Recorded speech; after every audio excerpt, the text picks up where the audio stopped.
예, 여러분은 여러분 자신인 게 좋습니까? 내가 나인 게 여러분 어떻습니까? 저는 시간이 흐를수록 나이가 들어갈수록 제가 저 자신인 게, 제가 홍성경으로 태어나서 홍성경으로 살아간다는 게 참 좋습니다. 여러분은 어떠실까 모르겠어요. 오늘 본문에 보면 사도 바울이 나의 나 된 것은 하나님의 은혜라 이런 고백을 합니다. 오늘 우리 함께 그 의미를 살펴볼 텐데, 사실 사도 바울은 이 부활의 얘기를 하는 과정 중에 그 얘기를 하는 겁니다. 여러분, 십자가와 부활은 기독교 신앙의 핵심입니다. 기독교 신앙에서 가장 신비로운 것은 세 가지 꼽으라면 성육신, 신이 사람이 됐다는 것, 그리고 십자가 사건, 그리고 부활입니다. 성육신과 십자가는 결국 부활을 향합니다. 성육신과 십자가는 부활로 완성됩니다. 그리스도인들은 예수께서 십자가에서 죽으셨습니다. 나의 죄를 위해 죽으셨습니다로 끝나는 사람들이 아닙니다. 그 이후에 예수께서 부활하셨습니다를 외치는 사람들입니다.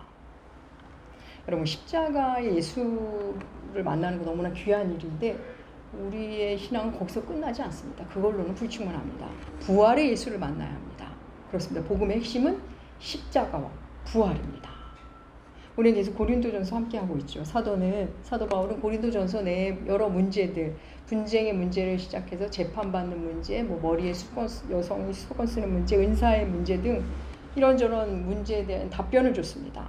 특별히 은사에 대해서 12장부터 14장까지 길게 다뤘죠. 그래서 실제적인 지침을 주면서 품위 있게, 질서 있게 라는 말로 마무리 지었습니다. 그래서 고린도 교회 안에 있는 여러 문제들에 대한 답을 주고 이제 마무리 지을 시점에서 사도 바울은 부활 이야기를 합니다. 복음서가 부활을 사건으로 다뤘다면 고린도전서 15장은 부활의 의미를 깊이 있게 다룹니다. 그래서 고린도전서 15장은 부활장이라는 별명을 가집니다. 우리는 앞으로 몇 주간 부활장을 함께 할 겁니다. 사도는 부활에 대한 본격적인 이야기에 앞서 자신의 이야기를 이렇게 언급합니다. 사도 바울이 경험한 부활의 주님, 그 주님에 대한 고백이 성경이 되었습니다. 너무 놀랍죠? 한 사람의 고백이 성경이 되었습니다. 성경이 되었다는 것은 그 고백이 우리의 고백이 될 수 있다는 겁니다. 아니, 우리 고백이 되어야 한다는 것일 수도 있겠습니다. 사도는 오늘 본문 시작을 아주 복음을 압축적으로 표현하면서 시작합니다. 우리 고린도전서 15장 1절과 2절, 하나님의 말씀 함께 읽겠습니다. 형제들아, 너희의 전한 복음을 너희 알게 하노니 이는 너희가 받은 것이요 또 그 가운데 선 것이라. 너희가 만일 내가 전한 그 말을 굳게 지키고 헛되이 믿지 아니하였으면 그로 말미암아 구원을 받으리라. 내가 너희에게 전한 복음을 너희에게 알게 하노니. 내가 전한 복음을 알게 한다. 무슨 말이죠? 이미 전한 복음이에요. 이미 너희들 그거 알고 있지만 내가 다시 알게 한다 이 말입니다. 여러분, 우리가 매주 교회 나오는 이유 여러 방면으로 설명할 수 있겠지만 여러분, 우리는 이미 복음을 아는 사람들입니다. 복음을 다 받아들인 사람들입니다. 그런데도 매주 나와서 복음을 다시 배우고 다시 듣고 또 알아갑니다. 아이가 엄마를 인식한 후, 이 사람이 나의 엄마라는 걸 알죠. 근데 거기서 끝나질 않습니다. 처음에는 마냥 좋아하다가 이제 엄마를 알아갑니다. 계속 알아가죠. 이거는 엄마도 마찬가지죠. 아이를 알죠. 어떤 아이인지 어느 정도 알지만 아이에 대해서 계속 알아갑니다. 아시다시피 저는 저희 딸이 결혼을 했는데 결혼한 후에 제 딸을 새롭게 만나갑니다. 너무 새로운 저의 딸을 보며 감탄하고 기쁨을 느낄 때가 많습니다. 여러분, 한 사람에 대해서도 이러니 예수 복음에 대해서 말해 뭐 하겠습니까? 근데 1절과 2절에서 사도는 복음을 다양하게 표현하는데 어떻게 표현하냐면 내가 전한 복음, 너희가 받은 것, 너희가 그 가운데 선 것. 그리고 3절 우리가 읽진 않았지만 3절에는 내가 받은 것을 너희에게 전했다. 반복되는 거죠. 복음을 내가 받은 것, 내가 전한 것, 내가 전한 그 말, 너희가 받은 것, 이렇게 다양하게 표현하는데 표현은 두 가지입니다. 사실 전한 것, 받은 것. 복음을 사도가 받은 것을 그들에게 전했습니다. 받은 것을 전했다. 무슨 의미일까요? 자기 말이 아니라는 겁니다. 자기가 만들어낸 말이 아니라 받은 거랍니다. 그리고 자기는 전달할 뿐이라는 거죠. 예. 여러분, 받았다고 다 전할까요? 받았다는 말은 믿는다는 겁니다. 바르게 믿는 자만이 바르게 받을 수 있고, 바르게 믿는 자만이 전하기 시작합니다. 복음은 받아들이는 것으로 시작합니다. 하나님이 십자가에서 예수를 통해 하신 일, 예수를 통해 하신 그 일을 받아들이는 것, 믿는 것으로 시작합니다. 이어 말씀하시죠. 헛되이 믿지 아니하면 구원을 받지 못한다. 이 말을 다시 바꿔 말하면 헛되이 믿으면 구원을 못 받는다는 말이죠. 그죠? 믿기는 믿는데 헛된 믿음이 있다는 겁니다. 좀 무섭지 않습니까? 나름 교회 다니고 나름 신앙생활 하는데 헛된 믿음이 있답니다. 주일날 교회도 나가고 에너지 드리고 시간 드리고 심지어 돈도 드리는데 그 모든 것이 헛된 것이 될 수 있다. 사실 굉장히 두려운 말씀입니다. 사랑하는 여러분, 복음을 한 주 한 주 더 깊게 온전히 받아들이고 한 주 한 주 더 온전히 살아내는 것, 믿는 자의 남은 삶이 바로 그것입니다. 여러분, 내가 왜 교회 다니고 있는지, 교회 다닌다는 게 뭔지, 예수가 누구인지 알려 하지도 않으면서 그냥 교회 다니면 좋은 일 생기겠지, 착하게 살면 잘 되겠지, 좋은 게 좋은 거지, 하나님이 알아서 해주겠지. 여러분, 그건 성경이 말하는 믿음도 아니고 복음도 아닙니다. 사도는 자기가 받은 것을 너에게 전했다면서 받은 것을 3절에서 3, 4절로 간략하게 설명하는데 거기 한번 읽어볼까요? 오늘 보면 3절과 4절 말씀 함께 읽겠습니다. 내가 받은 것을 먼저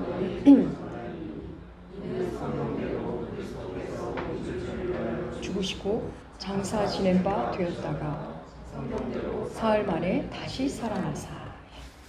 사도가 받은 복음의 내용, 전한 복음의 내용을 단 2가지로 말하죠. 예수 십자가의 죽음, 예수의 부활입니다. 사람은 우리 자신을 만나가는 데 있어서 예수를 만나야만 자기를 바르게 만나는 지점이 오게 됩니다. 복음의 핵심이 예수 십자가의 죽음, 예수의 부활이죠. 예수 십자가에 담긴 우리 죄의 크기, 하나님의 진노의 크기, 나의 죄의 추악함, 그래서 온몸으로 감당해낸 예수 그리스도. 십자가를 만난다는 건 그런 겁니다. 또 부활을 만난다는 건 뭐죠? 그런 나에게 얼마나 큰 희망이 있는지, 얼마나 큰 소망이 있는지를, 그래서 내가 얼마나 귀한 존재인지를 다시금 만나게 되는 겁니다. 우리 존재는 십자가 부활을 어디까지 만났는가? 십자가 부활 안에 담겨있는 하나님의 깊은 사랑, 하나님의 소망, 그것을 만나는 여정이 우리의 신앙 여정이 됩니다. 그런 사람이 자기를 만납니다. 그런데 고린도전서는 그걸 말하면서 사도는 성경대로라는 표현을 씁니다. 성경대로. 그 표현을 2번이나 쓰죠. 성경대로 죽으셨고 성경대로 사흘 만에 사셨다. 성경대로. 무슨 말이죠? 하나님이 말씀하신 대로입니다. 하나님은 말씀하신 대로 다 하십니다. 하나님은 이렇게 하려다가 뭘 바꾸고 안 되겠는데 하고 바꾸고 저렇게 하려다 바꾸고 이런 분이 아닙니다. 태초에 생각하신 대로, 태초에 계획하신 대로 하는 분입니다. 여러분, 모든 건 결국 성경대로 됩니다. 여러분, 시냇물은 어디로 흐르죠? 강을 향해 가죠. 강은 결국 바다를 향해 갑니다. 물이 흐를 때 결국은 다 바다로 흘러갑니다. 그 여정 가운데 여러 허용이 있죠. 뭐 이리로 갔다 저리로 갔다 뭐 허용이 있지만 바다로 결국 간다는 것에는 그 큰 줄기는 변함이 없습니다. 여러분, 우리가 아무리 건강을 유지하고 뭐 대단하게 오래 살 것 같아도 우리는 모두 죽는다는 사실 아무도 바꿀 수 없습니다. 그럼에도 하나님은 우리가 죽기 전까지 재미있고 의미있고 유쾌하고 재미있게 살 수 있도록 허락해 주셨습니다. 그 허용 범위 안에서 우리는 많은 걸 누릴 수가 있습니다. 여러분, 우리 주님은 성경대로 십자가를 지고 죽으셨고 성경대로 부활하셨습니다. 그 얘기는 우리도 결국 성경대로 살아내고 성경대로 살아갈 것, 성경대로 부활할 거라는 말씀입니다. 이어지는 5절, 후반절부터 8절까지 주보에 실은 걸로 우리 함께 읽을까요? 4절이네요. 4절 후반절부터 8절 함께 읽겠습니다. 성경대로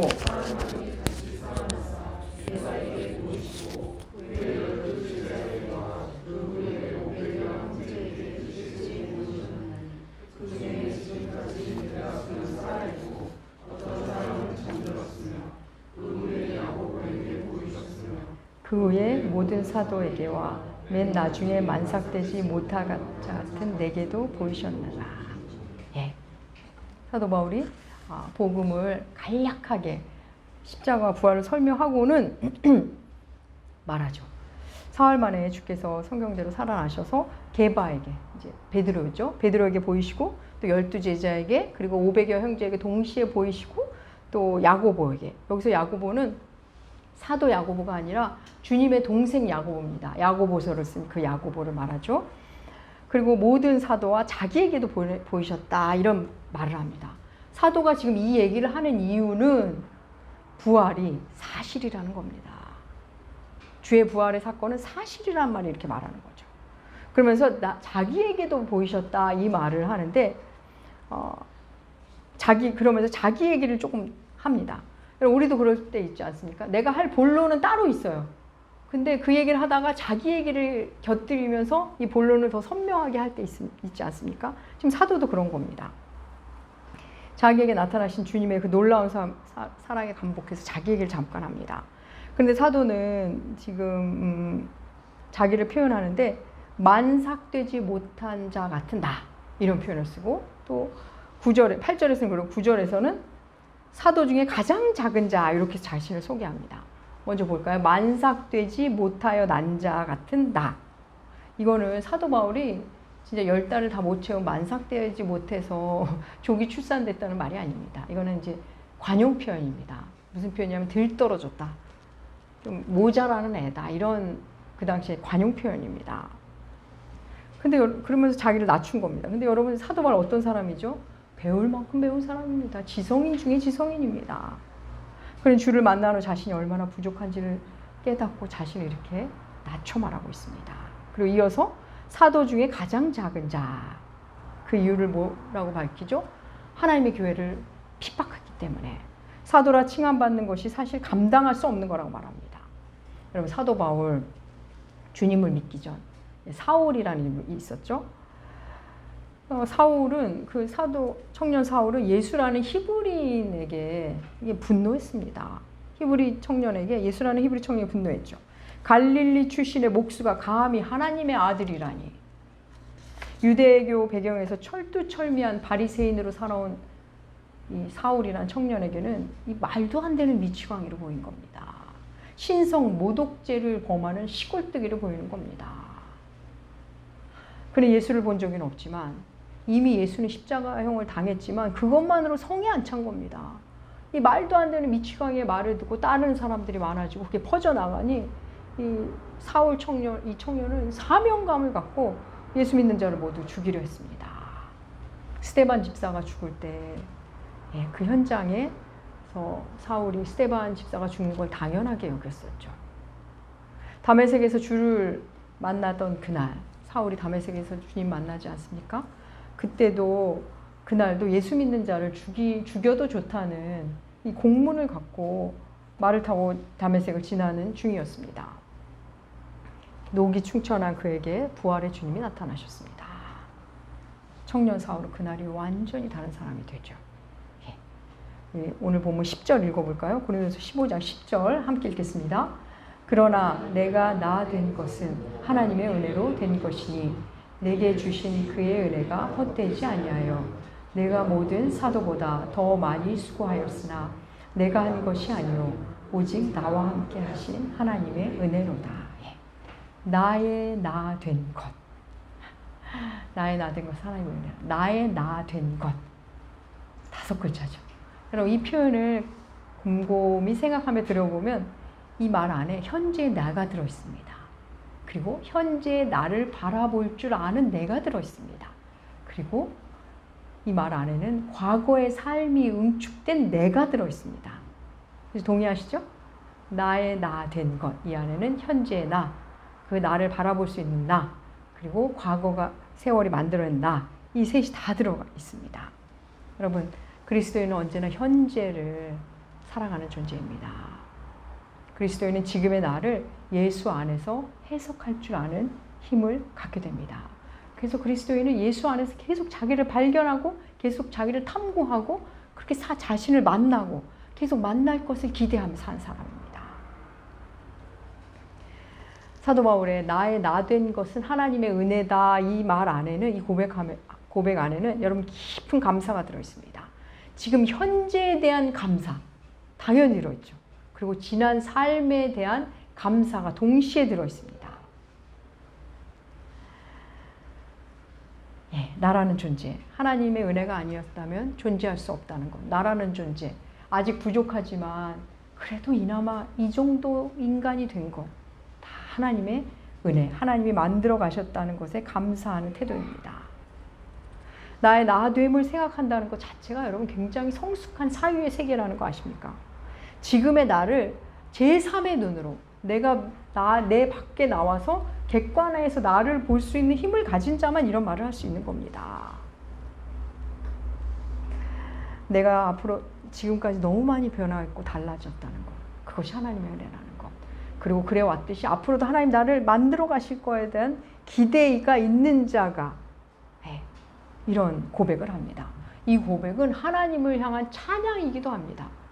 하나님 나를 이렇게 만지셨으니 이 아이가 엄마를 향해 엄마 날 낳아줘서 고마워, 엄마 이렇게 날 키워줘서 고마워, 엄마 없었으면 나 어떻게 살았을까, 이거랑 똑같은 겁니다. 우리가 하나님께 나의 나 된 것에 대한 은혜를 하나님께 표하는 것은 그거랑 똑같은 겁니다.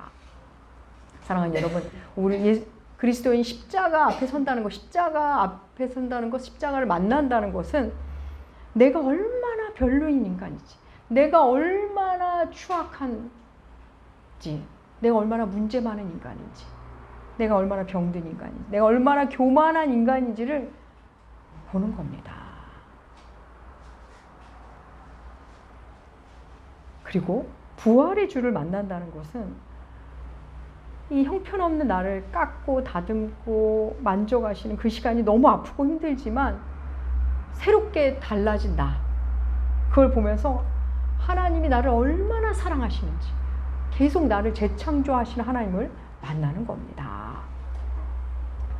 지금의 나에 대해 너무나 놀랍지만 내가 얼마나 문제 많은 인간인지, 형편없는 인간인데 그래도 이렇게 어느 정도 살아가는 게 너무나 놀랍지만 1년 후에 나는 또 얼마나 멋진 내가 되어 있을지, 하나님의 열심히 나를 어떻게 빚어가실지, 그리스도인들은 그걸 기대하며 사는 사람들입니다.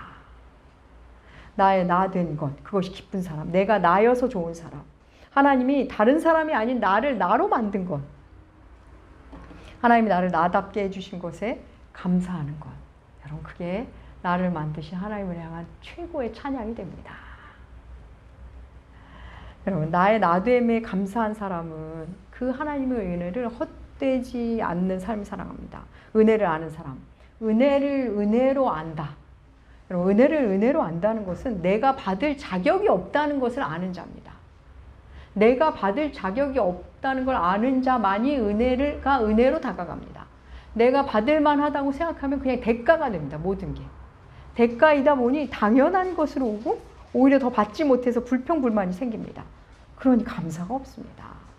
여러분, 그런 사람, 하나님의 은혜, 하나님의 은사, 하나님이 주신 직분, 여러분 받아도 그 사람에게 가면 아까운 게 됩니다. 우리 고린도후서 6장 1절 말씀 읽어볼까요? 고린도후서 6장 1절 주보에 실었습니다. 우리 함께 읽겠습니다. 우리가 하나님께 헛되이 받지 말라. 하나님이 주신 은혜를 헛되이 받지 말라. 그 은혜로 자기 개인의 유익을 위해 채우는 데 쓰는 사람들 너무 많죠. 하나님이 주신 그 좋은 걸 오로지 자기만을 위해서, 오로지 내 것, 오로지 나, 내 아이, 내 집, 오로지 나만을 위해 사는 것. 여러분, 물론 우리 가정을 잘 해야죠. 나를 잘 해야죠.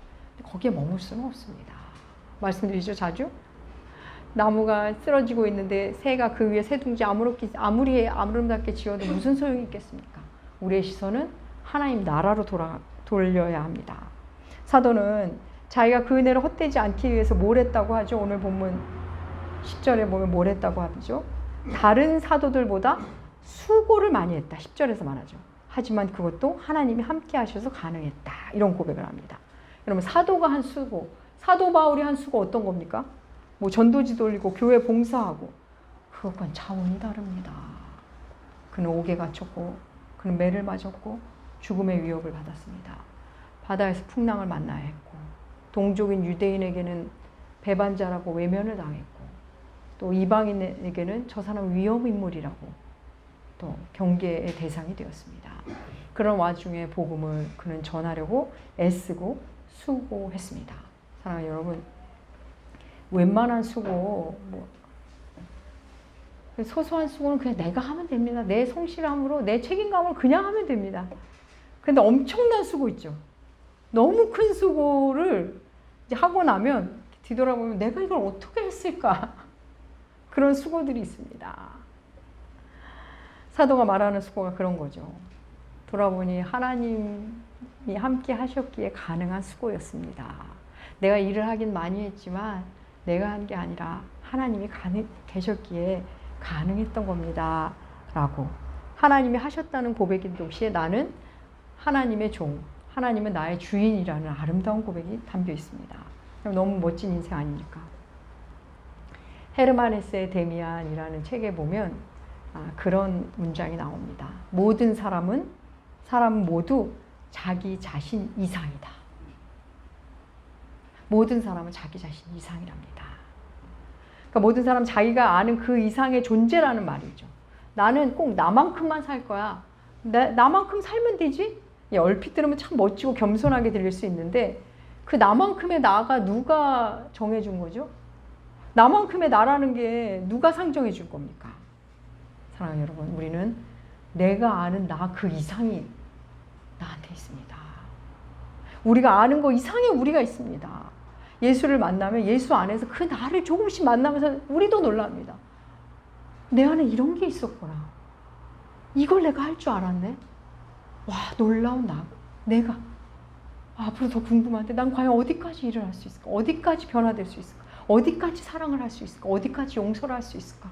그 놀라운 나를 만나게 됩니다.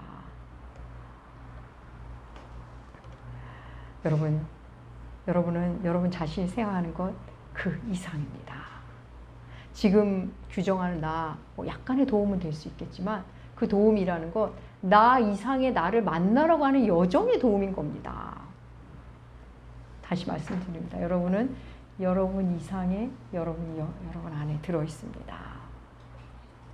나의 나됨, 내가 나여서 좋고 내 안에 나를 또 만나는 것이 기대되고 나는 과연 어떤 사람인지, 내가 죽을 때까지 얼마나 또 더 멋지고 더 깊고 넓어질지 기대하십시오. 은혜 안에서만, 그런데 기억해야 할 것은 은혜 안에서만 그 일이 가능하다는 겁니다. 여러분, 그 은혜를 아는 사람은 수고를 마다하지 않습니다. 성경 읽는 수고? 아니, 수고도 아닙니다. 그건 기본입니다. 공동체를 위한 수고, 타자를 위한 수고. 그 모든 것이 하나님을 위한 수고임을 알고 하나님을 위한 수고를 했을 뿐인데 결국에 다 나에게 돌아온다는 놀라운 은혜를 만나게 됩니다. 그러면 그 수고를 기꺼이 감당해냅니다. 그러면서 훗날 내가 어떻게 그렇게 세냈지? 다 하나님이 함께 하셔서 가능한 거야. 라며 놀라운 고백, 놀라운 찬양을 하게 될 겁니다. 여러분, 오늘날 특히 우리나라에서 많은 신자들이 이 차별금지법이 법제화될까 봐 걱정을 한답니다. 복음을 전할 수 없을까 봐. 복음 전하면서 차별을 받을까 봐. 사랑하는 여러분, 차별을 받아야 한다면 우리가 받아야 합니다. 복음을 전해서 핍박을 받는다면 비로소 한국교회가 정결하게 될 겁니다.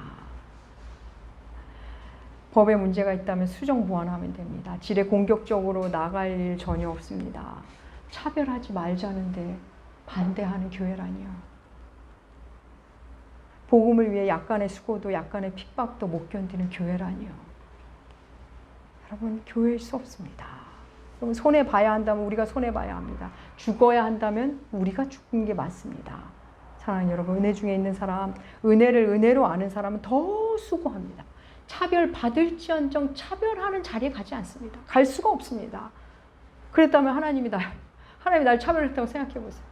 하나님, 우리 나를 한 번도 차별해 주시지 않았는데 그 사랑을 받은 자가 왜 누구를 무슨 이유로 차별하겠습니까?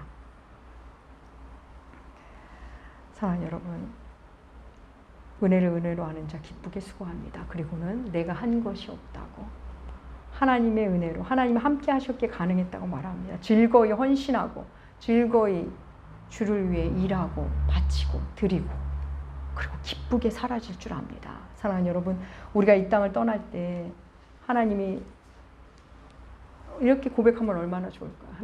하나님이 내게 오셔서 나로 하여금 성경대로 날마다 십자가를 졌습니다. 성경대로 제가 날마다 부활을 경험했습니다.